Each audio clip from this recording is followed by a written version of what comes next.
And we know that there isn't just a single gene, there are multiple genes in any given organism. And traits can be determined by two or more genes. So one example of genes interacting with each other is called epistasis. Epistasis is when a gene at one locus can affect the phenotypic expression of a second gene at a second locus. So, for example, Labrador retrievers come in different coat colors. So the three most common coat colors in Labrador retrievers are black Labradors, chocolate Labradors, and yellow Labradors. And the distribution of black, chocolate, and yellow labs are dependent on not just one gene, but two genes. So one gene determines the pigment color, whether it's going to be a black lab or a brown lab. But there is a second gene which encodes for whether or not the pigment is going to be emplaced or deposited in the hair. So the dominant allele for that is big E, which means if you have that allele, you're going to have color placed in the hair. And if you have lowercase e, your pigment is not going to be emplaced in the hair, and you're going to have a yellow lab. So let's look at the Punnett square for what happens if you cross a pair of black labs. So here we've got two heterozygous parents that are big B, little b, big E, little e, cross them by each other. So this is like a dihybrid cross. And here we can see the distribution of the gametes. And what we end up with is this strange proportion. Instead of getting 9 to 3 to 3 to 1, we get a ratio of 9 to 3 to 4. So 9 black labs, 3 chocolate labs, 4 yellow labs. So how does this happen? Well, if you are double little e, if you have both recessive copies of the E allele, of the E gene, you're going to get a yellow lab. So it doesn't matter what the B's look like, you're going to have two copies of, you're going to have a yellow lab. If you have one copy of big B and one copy of big E, you're going to have a black lab. If you have no copies of big B, but at least one copy of big E, you're going to get a chocolate lab. So the interaction between these two genes affecting the phenotype of coat color, this is an example of this condition called epistasis.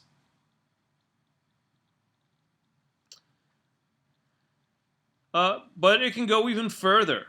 It's not just one or two or three genes. We have a number of characteristics that are controlled by a number of different gene loci.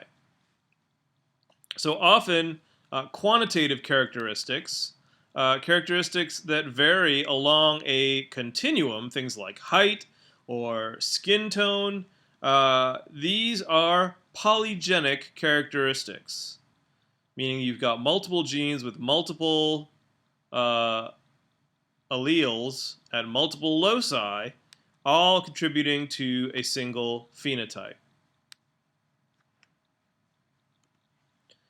So we know there are at least 3 different genes with at least 2 different alleles that contribute to skin color or skin tone,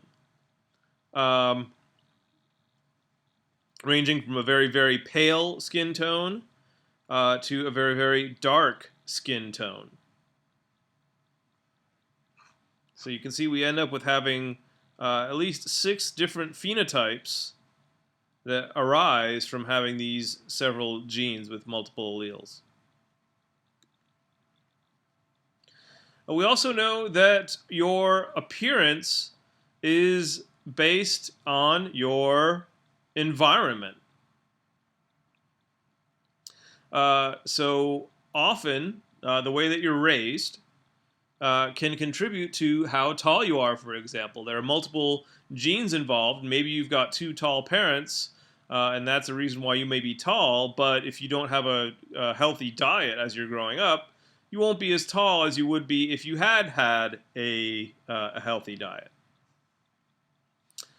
Often, when we have polygenic characteristics which interact with environmental influences, we call these particular characteristics multifactorial. So here, for example, is a case where hydrangeas, which frequently grow around here in the South, come in typically blue or pink. And that's not a genetic trait. That's actually based on the pH of the soil. You may remember back when I was experimenting with the cabbage juice and changing the color of the cabbage juice with different pH solutions. Same kind of thing can happen. That's the same kind of pigment that's present in hydrangeas that can dictate whether you're going to have blue hydrangeas or red hydrangeas. And you can change the color of your hydrangeas by altering the pH of the soil.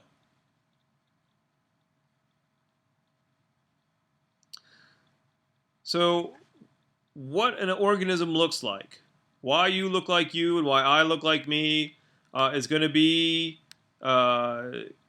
comprised of all aspects of our genetics, including the effects of genetics on physical appearance, internal anatomy, the physiology, and behavior.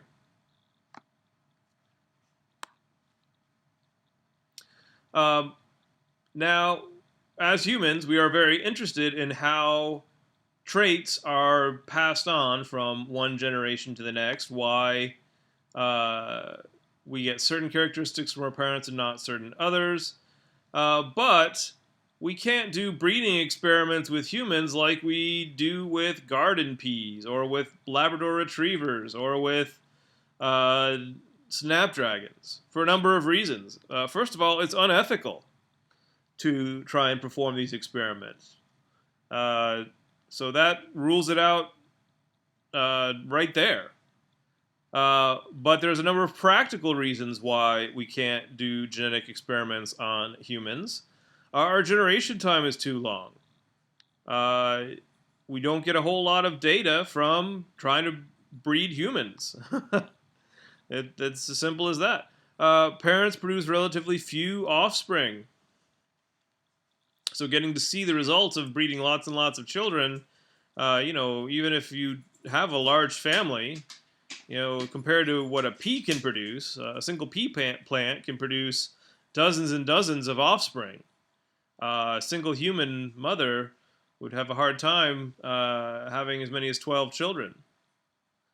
But we are interested in how Mendelian genetics affect human characteristics. So one way we can examine the genetics of humans is by looking backwards and forwards through history and coming up with a type of diagram called a pedigree. We can do pedigree analysis that shows interrelationships between parents and siblings and children through many generations. And we can track inheritance patterns of particular traits. So here are a couple of examples. Widow's peak is if you have a point of hair in the middle of your forehead. Does the hair in your hairline come to a point, or do you have a smooth line, a smooth arc of hair right across your head? So we can look at the genetics of whether or not you have a widow's peak. Earlobes. Do your earlobes hang low? Are they detached from the side of your head, or are they attached? That is also a genetic trait. And we can map that across several generations, looking at whose parents had which traits, and come up with this diagram, which is called a pedigree. All right, so here's how we interpret what's going on in a pedigree. We use squares to represent males and circles to represent females. If we're the trait that we're mapping, we can say that we're looking at individuals who are affected with a certain trait. So often we're looking at a disease, but in the case of something like a widow's peak or whether your earlobe's attached or not, that's not really a disease. That's just a character. So we say that we can have affected males and females. If we draw a straight horizontal line across, that indicates a mating or a marriage. And then from those matings, like you can see here, we draw up a vertical line. And all of these circles and squares represent daughters and sons from that mating or that marriage. And the offspring are typically drawn in their birth order. So here's the oldest daughter, then two sons, and then a third son. So the oldest daughter and the youngest son are affected, in this case with widow's peak. Dad with a widow's peak, married mom with a widow's peak, and one daughter has widow's peak, the other daughter does not. Okay? So over here with earlobes, it's a similar kind of deal where we can look at, here's grandma and grandpa, grandpa and grandma, and grandpa and grandma, who this set of grandparents, the paternal grandparents had 4 children altogether, a daughter and 3 sons. The maternal grandparents, mom's parents, had 2 daughters. Those parents had 2 offspring, one of whom had a free earlobe, the other of whom had an attached earlobe. And by looking at the patterns and who is affected and who is not, we can ascertain whether a certain characteristic is inherited in a Mendelian fashion.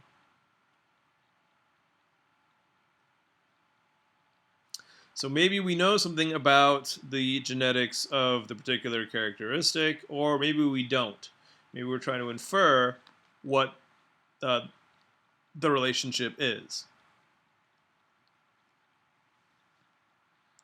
So here we've got a case of the affected people having the recessive trait, and with widow's peak, the affected people having a dominant trait. So pedigrees are useful, not necessarily because we want to know whether our children are going to have attached earlobes or not, but we may be concerned that our offspring may have some type of medical condition that we would like to know about, that informs our decision on whether or not we're going to have children, or whether or not the marriage is a good idea.